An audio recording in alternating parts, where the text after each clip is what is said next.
एक बच्ची थी 8 साल की, तो उसके साथ कुछ गलत हुआ।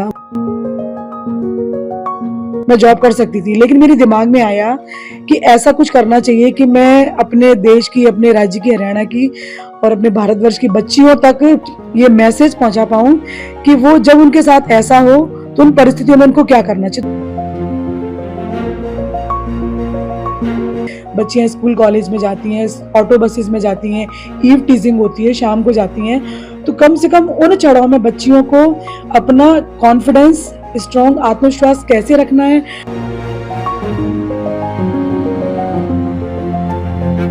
जैसे अभी मेरे पास अभी 1 महीने पहले एक 26 साल की लड़की आई और उसके साथ जो क्राइम हुआ, अपराध हुआ, वो बिल्कुल अलग था।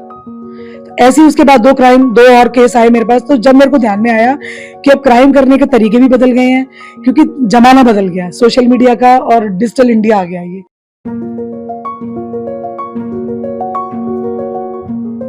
आईडी और अपनी लोकेशन हमेशा ऑफ रखें। कम से कम अपनी जो फोटोग्राफ जो भी है पार्टीज की, अपने फ्रेंड सर्कल की, कहीं भी अपलोड ना करें।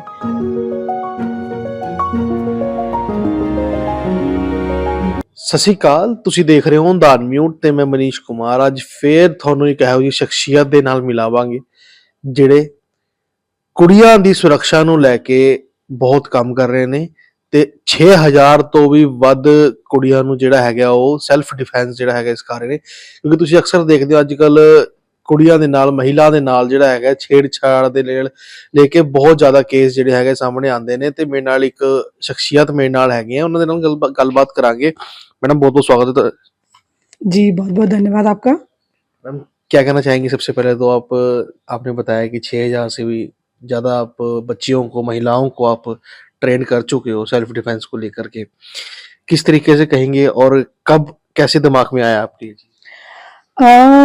सबसे पहले तो मैं आपके चैनल का धन्यवाद करना चाहूंगी कि इस माध्यम से कम से कम ये बात बच्चियों तक और महिलाओं तक पहुंचेगी।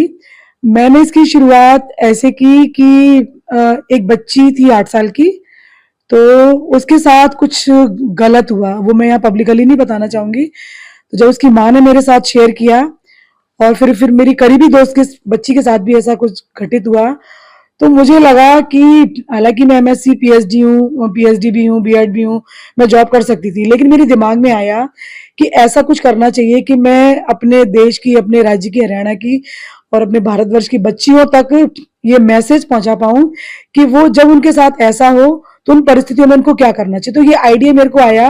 मैं रहती थी अम्बाला के एक छोटे से गांव में, जहां मेरे पति पशु चिकित्सक थे हरियाणा सरकार में। तो वहाँ गांव की बच्चियों के साथ मैंने जब संपर्क किया तो ध्यान में आया कि आज के समय में सबसे जो अहम और जरूरी विषय है वो है आत्मसुरक्षा। तो फिर मैंने वहां दिमाग में लाया, फिर मैं अपने कैंपस में वहां 51 लड़कियों से मैंने शुरुआत की, गांव की बच्चियों को इकट्ठा किया।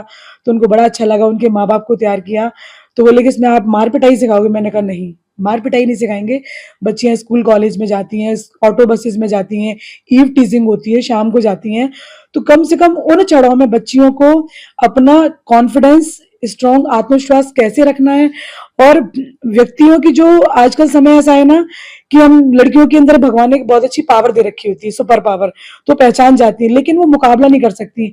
तो उन विपरीत परिस्थितियों में हमें अपनी बेटियों को सुरक्षित कैसे करना है, इसके लिए मैंने सबसे पहले 51 बच्चियों से शुरुआत की अम्बाला के एक छोटे से गांव में, और वो मेरा अभियान इतना सफल रहा।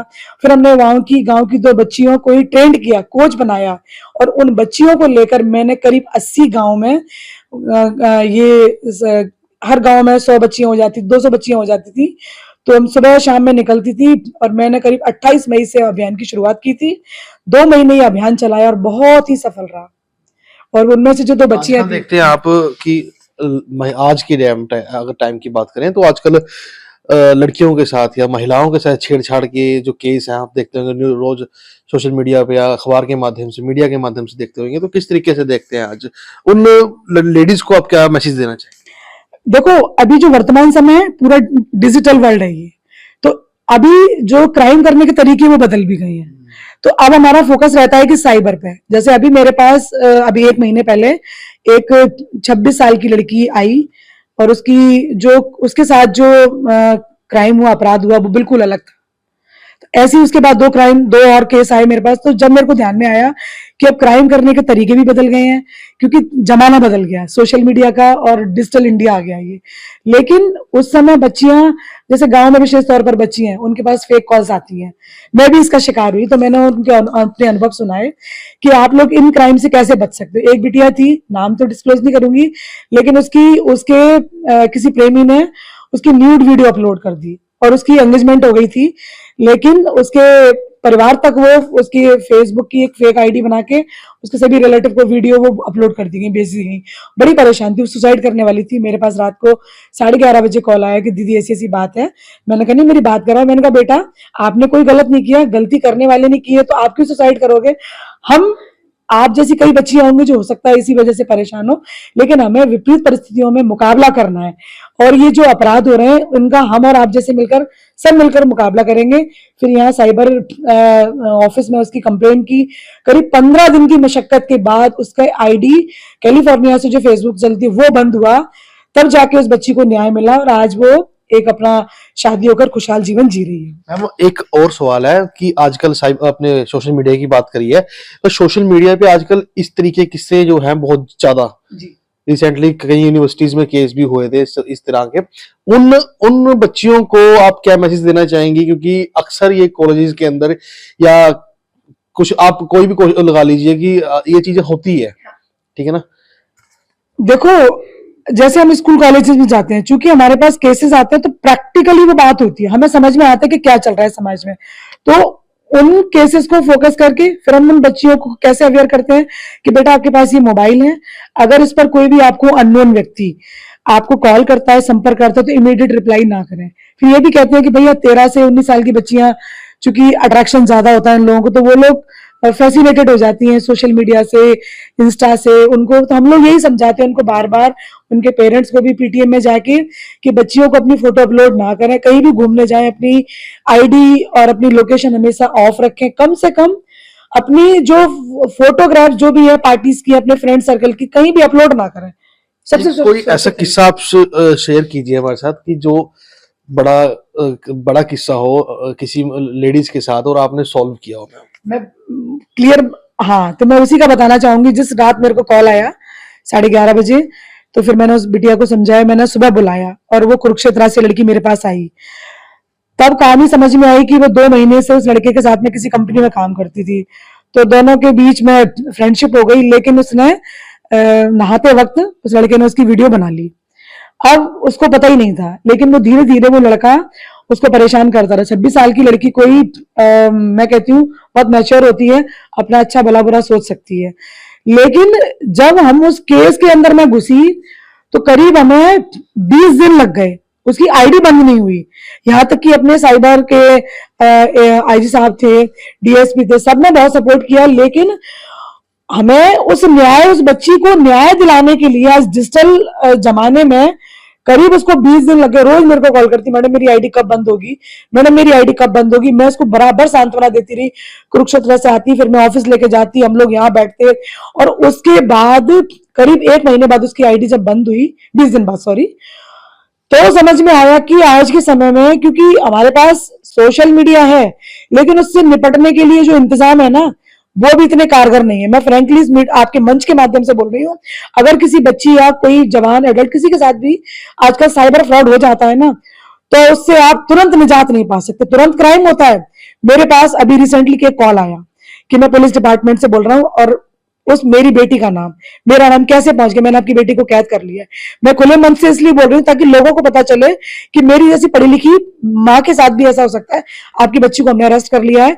और मुझे लगा कि मैंने डिजिटल अरेस्ट नाम से एक वर्ड सुन रखा था कि ये मुझे कभी भी डिजिटल अरेस्ट कर सकते हैं। तो मैंने कहा कि फिर मैंने उसको बोला कि मैं भी पुलिस डिपार्टमेंट से बात कर रही हूँ और इमीडिएट मैं आपकी नंबर ब्लॉक कर रही हूँ। फिर मैंने उसका नंबर, तो ये 2 घटनाएं सुनाई। एक 26 साल की बिटिया के साथ हुई जो कि कंपनी में जॉब कर रही थी, लेकिन उसको न्याय पाने में पूरे 20 दिन लग गए क्योंकि साइबर फ्रॉड था। लेकिन मेरे संग ये हुआ कि मैं तुरंत समझ गई, क्योंकि हम लोग अपडेटेड रहते हैं। तो मेरा बच्चियों से यही निवेदन है कि अपनी अननोन नंबर से कभी भी कॉल आए तो प्लीज कॉल पिक ना करें। आखिर में सभी लड़कियां, आपको बहुत सारे बच्चे बच्चियां, गर्ल्स होगी, महिलाएं होगी, उनको मैसेज से लास्ट मेरा यही है, क्योंकि मेरी माँ से भी मेरा निवेदन है कि अपने बच्चों से बराबर बातचीत करती रहें। क्योंकि क्या होता है कि आजकल के जो बच्चे हैं, लड़कियां लड़के हैं, अकेलेपन का शिकार होते हैं। वो लोग घर में बातचीत नहीं करते, माँ बाप के साथ शेयर नहीं करते, बैठते नहीं है। संस्कारों की जो कमी है, तो माओ से विशेष तौर पर मेरा एक निवेदन है कि अपने बच्चों को समय से कम 1 घंटा उनके दोस्तों की बातचीत करें, उनके लेवल की बातचीत करें और उनसे दूरी बना के ना रखें। उनके साथ कांटेक्ट में रहेंगे तो शायद वो लोग आजकल का जो क्राइम करने के तरीके उनसे बच पाएंगे और एक वो मजबूत और एक संस्कारवान बच्चे बनेंगे, जो कि क्योंकि बच्चे और युवा जो भी हमारे देश का भविष्य है, तो लेकिन कहीं ना कहीं मैं कहूंगी माता पिताओं की भी जिम्मेवारी है, बच्चे की अकेले जिम्मेदार नहीं, इसके लिए परिवार भी पूरी तरह जिम्मेवार है। क्योंकि सब माओ के पास मोबाइल है, किटियों में बाहर बिजी है, बच्चों को जब तक आप समय नहीं दोगे तो देश का भविष्य कहीं ना कहीं गड़बड़ाएगा। बहुत बहुत धन्यवाद मैम बात करने के लिए। ਤਾਂ ਇਹ ਸੀਗੇ ਸਾਡੇ ਨਾਲ ਡਾਕਟਰ ਪ੍ਰਤਿਭਾ ਸਿੰਘ, ਜਿਨ੍ਹਾਂ ਨੇ ਦੱਸਿਆ ਕਿ ਇੱਕ ਅੰਬਾਲੇ ਦੇ ਪਿੰਡ ਚੋਂ ਜਿਹੜਾ ਹੈਗਾ ਉੱਥੋਂ ਸਟਾਰਟ ਕੀਤਾ ਸੀਗਾ ਇਹਨਾਂ ਨੇ ਛੋਟੇ ਛੋਟੇ ਬੱਚਿਆਂ ਨੂੰ ਜਿਹੜਾ ਹੈਗਾ, ਕੁੜੀਆਂ ਨੂੰ, ਮਹਿਲਾਵਾਂ ਨੂੰ ਜਿਹੜਾ ਹੈਗਾ ਸੈਲਫ ਡਿਫੈਂਸ ਸਿਖਾਉਣਾ, ਤੇ ਹੁਣ ਉਹ 6000 ਤੋਂ ਵੀ ਵੱਧ ਜਿਹੜੇ ਬੱਚੇ ਨੇ ਉਹ ਟ੍ਰੇਨਡ ਕਰ ਚੁੱਕੇ ਨੇ। ਤੇ ਇਸ ਦੇ ਨਾਲ ਇਹਨਾਂ ਨੇ ਬੱਚਿਆਂ ਨੂੰ ਵੀ ਜਿਹੜੀ ਹੈਗੀ ਅਪੀਲ ਕੀਤੀ ਹੈਗੀ, ਕਿਸੇ ਵੀ ਤਰੀਕੇ ਦੇ ਜਿਹੜੇ ਹੈਗੇ ਅਨਨੋਨ ਕੋਲ ਨਾ ਚੱਕੋ ਤੇ ਕਿਸੇ ਨਾਲ ਵੀ ਲੋਕੇਸ਼ਨ ਆਪਣੀ ਸ਼ੇਅਰ ਨਾ ਕਰੋ। ਤੇ ਇਸ ਦੇ ਨਾਲ ਹੀ ਜਿਹੜਾ ਹੈਗਾ ਉਹਨਾਂ ਨੇ ਦੱਸਿਆ ਕਿ ਆਪਣੇ ਮਾਪੇ ਦੇ ਨਾਲ ਜਿਹੜਾ ਹੈਗਾ, ਆਪਣੇ ਦੋਸਤਾਂ ਦੀ ਜਾਂ ਆਪਣੇ ਜਿਹਦੇ ਨਾਲ ਤੁਸੀਂ ਉੱਠਦੇ ਬੈਠਦੇ ਉਹਦੇ ਨਾਲ ਗੱਲਬਾਤ ਜ਼ਰੂਰ ਕਰੋ। ਪੰਚਕੂਲਾ ਤੋਂ 10 ਮਿੰਟ ਦੇ ਲਈ ਮਨੀਸ਼ ਕੁਮਾਰ ਦੀ ਰਿਪੋਰਟ।